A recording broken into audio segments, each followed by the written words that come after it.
November 1987. Arlington, Virginia. A bedroom window hanging open in the cold air for 3 straight days. Neighbors walked past it every morning on their way to work, on their way to get coffee, walking their dogs. They noticed it. That window shouldn't be open. Not in late November when temperatures were dropping into the 30s at night. Something felt wrong about that open window. But nobody wanted to be nosy. Nobody wanted to be that neighbor who calls the police over nothing. So they just kept walking, kept wondering, kept feeling that gnawing sense of unease. When police finally pushed through the unlocked front door of Susan Tucker's home on December 1st, they found her purse dumped across the foyer. Contents scattered everywhere like someone had frantically searched through it. Keys, wallet, lipstick. Loose change rolling across the hardwood floor. Credit cards. The kind of chaos that tells a story before you even walk further inside. The kind of scene that makes experienced officers' hearts sink. Then they found Susan. The 44-year-old publications editor for the U.S. Forest Service lay face down on her bed.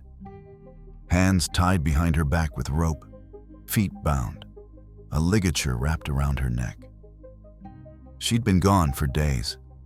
Decomposition had already started. While that window stayed open and neighbors walked by, wondering if they should have done something. Her husband was overseas on business, completely unaware. Their last phone call had been on Thanksgiving, full of "I love you," repeated over and over. She'd told him she loved him. He'd told her the same, normal couple stuff. Those words were now his final memory of her voice. The last conversation he'd ever have with his wife. But here's what made Detective Joe Horgis's stomach drop when he walked into that room. The rope used on her wrists, the specific knots, the ligature around her neck, the methodical binding, the way the killer had clearly spent time in the house, going through drawers, ransacking the place with his victim right there. Even the basement window entry point. Someone had broken in through a basement window, carefully cleaning the area around it despite rain that night. He'd seen this exact scene before. Think about that for a second. This wasn't just deja vu. This wasn't a case of similar crimes. 3 years earlier, just 4 blocks away, another woman had been found exactly like this. Carolyn Ham, a 32-year-old attorney. Same neighborhood, same method. Same distinctive knots that only someone trained or extremely practiced would know how to tie. Same basement window entry. Same signs of the killer spending time with his victim. And the man who confessed to that first ending? He was already in prison serving 35 years. David Vasquez had confessed, been convicted, was locked up. So either they had a copycat who knew details that were never released to the public, or something was very, very wrong.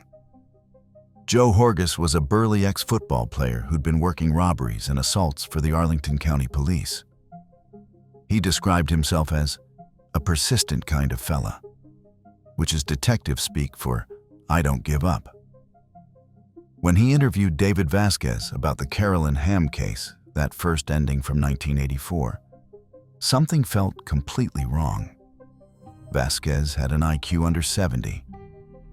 He worked cleaning tables at McDonald's. And when Horgis questioned him for hours about the details of how he supposedly ended Carolyn Ham's life, Vasquez seemed genuinely confused about his own confession. The police had told Vasquez his fingerprints were found in Ham's house. That was a lie, but police are legally allowed to lie during interrogations. Vasquez started saying maybe he might have visited. Maybe he had dreams about it. The interrogation tapes were painful to listen to. Detectives feeding him details. Vasquez trying to please them with the right answers. How did you tie your hands? With rope? No, try again. A belt? Keep thinking. A coat hanger? Finally, he landed on Venetian blind cord, the correct answer. But here's what haunted Horgus. A man with Vasquez's limitations doesn't commit a crime this sophisticated and then forget every detail of it. Vasquez couldn't even explain how he got from his mother's house in Manassas to Arlington without a car. The whole confession felt manufactured. Now, standing in Susan Tucker's bedroom 3 years later, Horgus was looking at an identical crime scene. And the man who supposedly did the first one was locked up. Which meant either there were two killers with the exact same signature operating in the same tiny neighborhood, or they had the wrong man in prison. While Horgus was connecting dots in Arlington, something terrifying was happening 100 miles south in Richmond. September 18th, 1987. Debbie Davis, 35 years old, found in her apartment by concerned friends who hadn't heard from her. Same method as the Arlington cases. Rope bindings with those distinctive knots. Strangled. Violated. Positioned in a way that suggested the killer took pleasure in what he'd done. The killer had stalked her at Cloverleaf Mall, learning her routine, watching her shop, noting when she came and went. Then he'd waited for the perfect moment to strike. 2 weeks later, October 3rd, Dr. Susan Helms, a surgeon who saved lives for a living, found in her home. Same mall, same stalking pattern, same horrific end. Richmond residents were starting to panic. 2 women in 2 weeks? In neighborhoods that were supposed to be safe? Then, November 22nd, the killer crossed a line that made everyone's blood run cold. 15-year-old Diane Cho, a child, in her own bedroom, while her family slept just down the hall, completely unaware. Same rope, same knots, same sick ritual. He'd gagged her with duct tape to muffle her cries. Her family woke up to find their daughter gone in her own bed. Think about the absolute terror gripping Richmond by this point. 3 women, no, 3 people, including a child, ended in less than 3 months, all in the South Side area, all using the same method. The Richmond police were drowning in panic and public pressure. 3 victims in their city all ended the same way within weeks of each other. The media dubbed him the South Side Strangler. Parents weren't letting their daughters leave the house. Women were installing new locks, getting alarm systems, sleeping with lights on. Everyone was terrified of being next.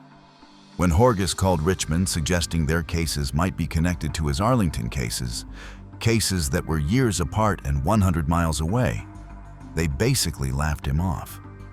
A serial killer operating across a 100-mile radius? Driving back and forth between cities? Committing crimes years apart in completely different jurisdictions? It seemed impossible in 1987. Serial killers stayed in one hunting ground. That's what everyone thought. But Horgus couldn't shake it. The signature was too specific. The knots weren't something you'd find in a basic knot-tying book. The stalking pattern, the time spent with victims, the methodical cleanup, the basement window entries. This wasn't coincidence. This was one person's ritual, one person's signature written in violence.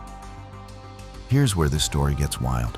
In 1987, DNA evidence was basically science fiction to most law enforcement. It had been used exactly once in a criminal case, in England just 1 year earlier. Most cops had never even heard of it. Judges didn't know if it was admissible. Defense attorneys were calling it hocus pocus. But forensic scientists examining Susan Tucker's nightgown found something crucial. Multiple semen stains. When they developed the genetic profile and compared it to evidence from the Carolyn Hamm crime scene from 1984, they got a match. Same man, same DNA, 3 years apart. This meant David Vasquez, sitting in prison for Hamm's ending, was innocent. But it also meant the real killer was still out there, And based on the Richmond cases, he was accelerating. The scientists found something else. Hair samples. Specifically, African American pubic hairs that didn't match either victim or their husbands. This connected to yet another unsolved case. A masked rapist who had terrorized the Arlington neighborhood in 1983, but was never caught. The threads were coming together into a terrifying tapestry. The FBI's Behavioral Science Unit sent agents to help.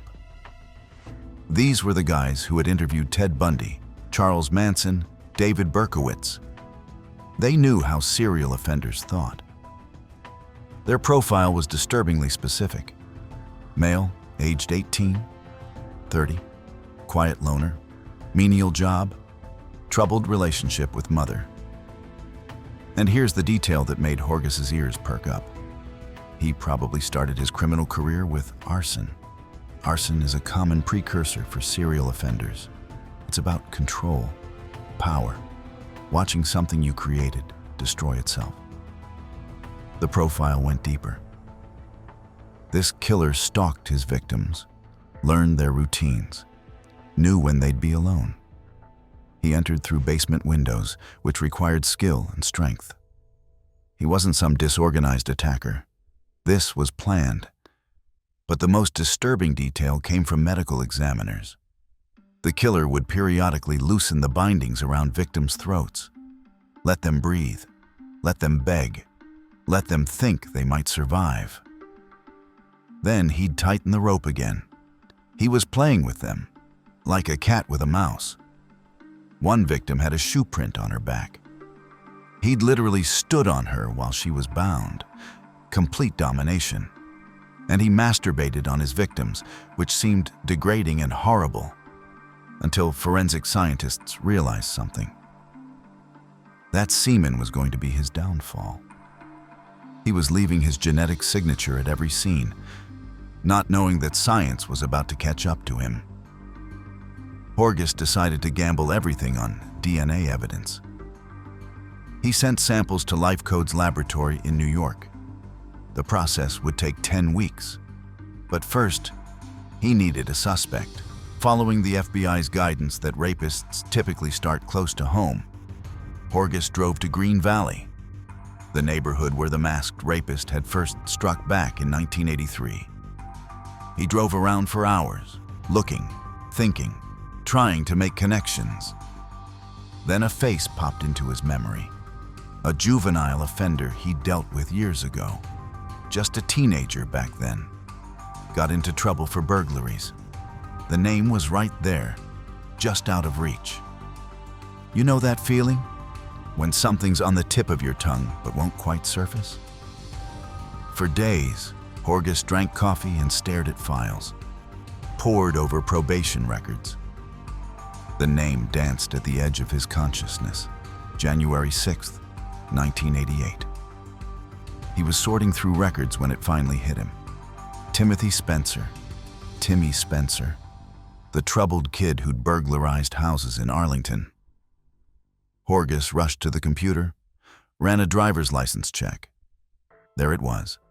Timothy W. Spencer, born 1962. Current address, Richmond, Virginia. His hands were probably shaking when he pulled up Spencer's criminal record. Arrested January 29, 1984. Just 4 days after Carolyn Hamm's body was found. Sent to prison for burglary. Released to a Richmond halfway house on September 4th, 1987. Wait. September 4th, 1987? 2 weeks before Debbie Davis was ended in Richmond? Horgis kept digging. Spencer's first arrest? Arson. He'd set his own mother's car on fire. The FBI profile was proving unnervingly accurate. But here's what made Horgis's blood run cold. Spencer's mother lived less than a mile from both the Hamm and Tucker crime scenes in Arlington.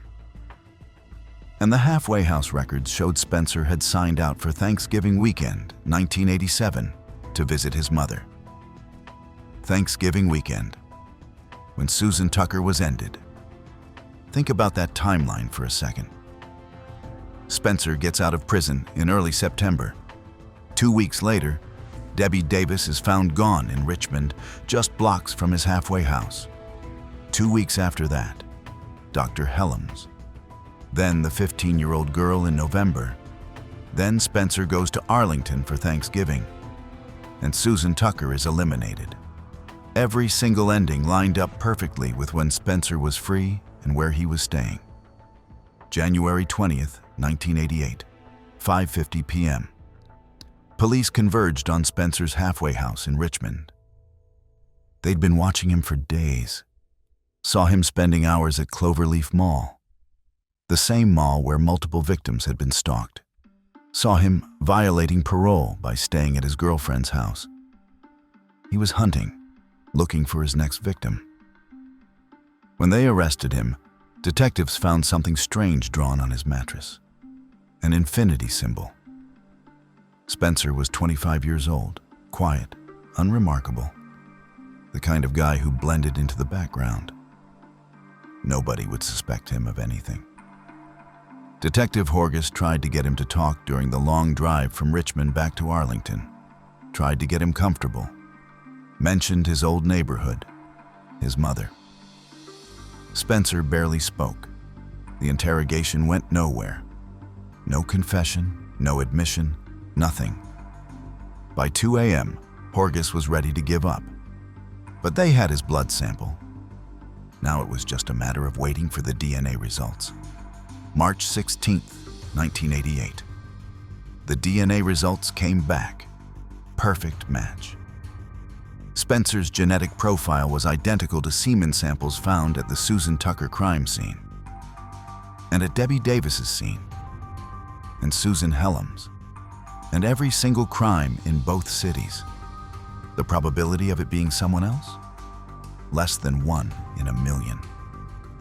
But prosecutors wanted more. They analyzed glass fragments found on Spencer's clothing. Using refractive index analysis, which measures how light bends through glass, they matched those tiny shards to the broken basement window at Susan Tucker's house. Hair analysis showed African-American hair that matched Spencer's at multiple scenes. Blood type matched. Enzyme profiles matched. Every single piece of forensic evidence pointed to one man, Timothy Spencer. The case against him wasn't just strong, it was scientifically overwhelming. July 11th, 1988. Timothy Spencer went on trial in Arlington for ending Susan Tucker's life. This was unprecedented. No one in the United States had ever been convicted of capital charges based primarily on DNA evidence.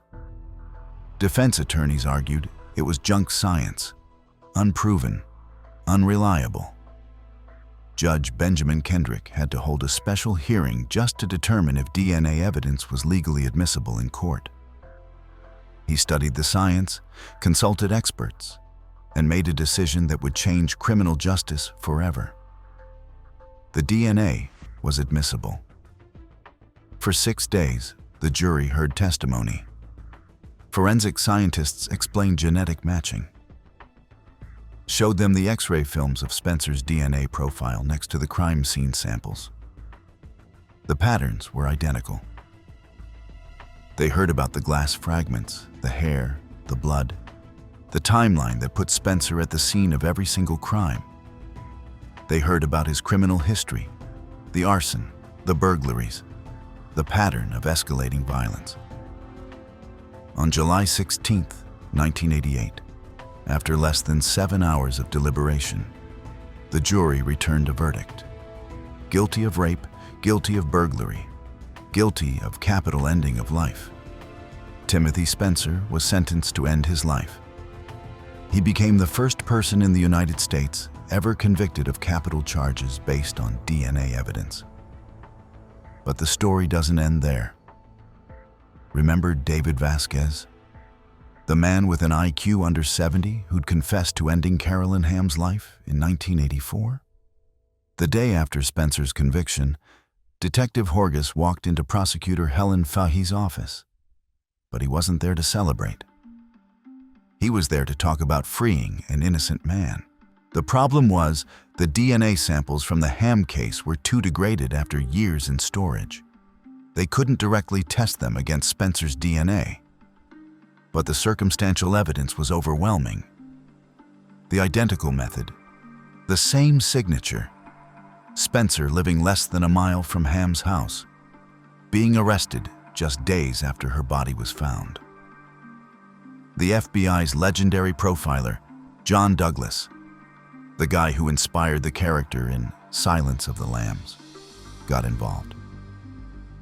This was the first time FBI profilers had ever been asked to help prove someone's innocence instead of guilt. Douglas wrote a 35-page report analyzing the signature evidence. The unique rope bindings appeared in all 5 endings. This wasn't coincidence. This was one killer's specific ritual. Prosecutor Fahey prepared a petition for pardon and sent it to Virginia Governor Gerald Baliles in October 1988. On January 4, 1989, David Vasquez walked out of prison a free man after serving 5 years for a crime he didn't commit. Spencer thought he'd committed perfect crimes. He wore gloves, cleaned up his entry points, left no fingerprints. In his mind, he was untouchable. But he left something far more damning than fingerprints. He left his genetic code, the very blueprint of his existence. Written in evidence too small to see, but too powerful to deny. The impact of this case echoes through the decades. Here's what's happened since. In 1990, the FBI launched CODIS, the Combined DNA Index System. This national database now stores millions of DNA profiles from crime scenes and convicted offenders, solving thousands of cold cases. Spencer's case proved DNA could both convict the guilty and free the innocent, revolutionizing how law enforcement handles biological evidence. Also in 1990, Patricia Cornwell published her best-selling novel, Post Mortem. Cornwell worked as a computer analyst in Richmond's chief medical examiner's office during Spencer's crimes. The book's plot bore striking similarities to the South Side Strangler case, causing controversy in Richmond. The book became the first in her K. Scarpetta series, selling millions of copies worldwide. In 1995, Paul Mones published Stalking Justice, the dramatic true story of the detective who first used DNA testing to catch a serial killer. The book details Detective Horgis's obsessive pursuit of truth and his fight to free David Vasquez. In 1996, the forensic science documentary series Medical Detectives, later Forensic Files, aired an episode about Spencer's case on Halloween night. The episode featured interviews with Detective Horgis and Reggie Tucker, Susan Tucker's grieving husband. It's still studied in criminal justice classes today. Also in 1996, former FBI profiler John Douglas published his memoir, Journey into Darkness. Chapter 11 details the Spencer investigation and Douglas's involvement in exonerating David Vasquez. Douglas pioneered psychological profiling by interviewing serial offenders like Ted Bundy and Charles Manson. In 2003, Discovery Channel's The New Detectives aired Random Targets about Spencer's crimes, with victims' names changed, but sharing the same initials. In 2014, Born to Kill featured Timothy Spencer in an episode with Detective Joe Horgis, appearing as himself, still passionate about the case decades later. In July 2024, Arlington Magazine published The Arlington Serial Killer Who Changed History, interviewing Judge Benjamin Kendrick, now 74. Kendrick reflected on his decision to allow DNA evidence. A lot of people said it was hocus pocus. I made the decision that it was reliable. In August 2025, Andy True Crime published updated coverage, interviewing former Virginia Assistant Attorney General Rick Conway, who stated, "There was no direct evidence or a confession. Without DNA, Spencer would have walked free. Also in 2025, the Innocence Project updated its page on David Vasquez, highlighting how his case sparked a nationwide movement. Since Vasquez's exoneration, DNA has freed over 375 wrongly convicted people in the United States. 21 were on execution schedules. The case established forensic standards still used today in courtrooms worldwide. The American Medical Association and other organizations created guidelines for collecting and analyzing genetic evidence, directly inspired by Spencer's prosecution. Every time a cold case is solved through DNA, every time genetic genealogy identifies an unknown offender, every time an innocent person is freed from prison because science proved their innocence, it traces back to this groundbreaking case. Detective Joe Horgus, now retired after a distinguished career, has given numerous interviews over the years. His persistence, his refusal to accept that Vasquez was guilty, his willingness to trust revolutionary science, his obsessive pursuit of the truth, saved lives. If he'd accepted the easy answer, Spencer would have continued his spree. More women would have been targeted, more families would have been destroyed, and David Vasquez might have gone to his ending in prison, wrongly convicted for a crime he didn't commit. Susan Tucker was planning to move to Wales with her husband. She was excited about the adventure, about starting a new chapter of their lives together. Carolyn Ham was a 32-year-old attorney at a prestigious Washington law firm. Brilliant, driven, her whole future ahead of her. Debbie Davis was 35, building her career, living her life. Dr. Susan Helms was a surgeon. She saved lives, until hers was taken. Diane Cho was 15 years old. 15. She hadn't even gotten to experience the world yet. These weren't just victims. They were daughters, wives, professionals, dreamers.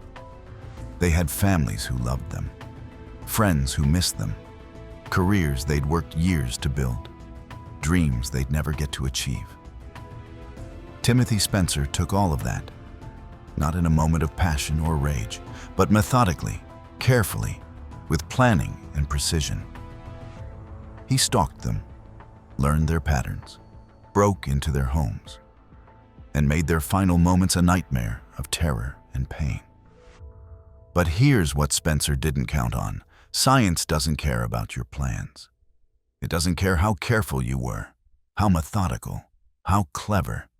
Your DNA is a confession written in your blood, in your hair, in every cell of your body. And once scientists learned to read that confession, killers like Spencer had nowhere to hide.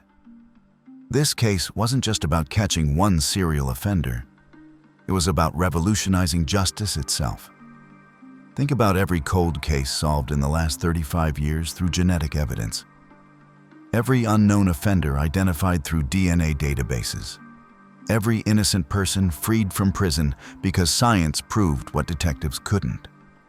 None of that happens without Detective Joe Horgus taking a chance on experimental science, without forensic scientists perfecting the technique, without Judge Kendrick making the controversial decision to allow DNA in court, without prosecutors fighting to use evidence that most people thought was science fiction.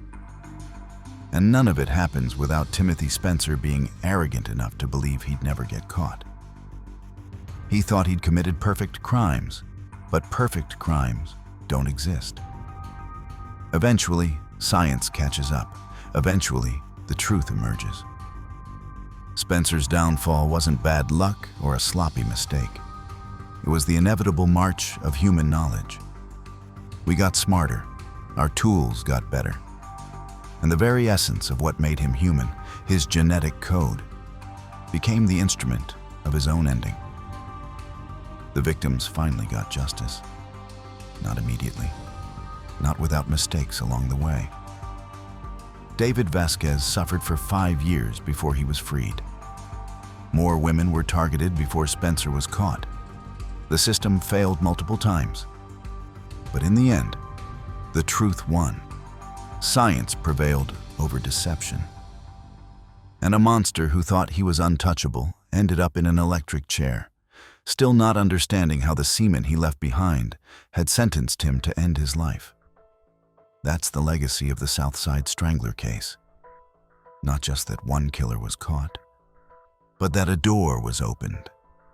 A door that let science into the courtroom in a way it had never been before. A door that saved countless innocent people and caught countless guilty ones. Every time you hear about a cold case being solved through DNA, every time genetic genealogy identifies a John or Jane Doe, every time an innocent person walks out of prison because science proved they weren't at the crime scene, remember where it started? It started with 5 women who deserved better than the fate they got. It started with a detective who wouldn't give up. And it started with science that was so new, most people thought it was magic. But it wasn't magic. It was just truth, written in code so small you need a microscope to see it, but powerful enough to change justice forever.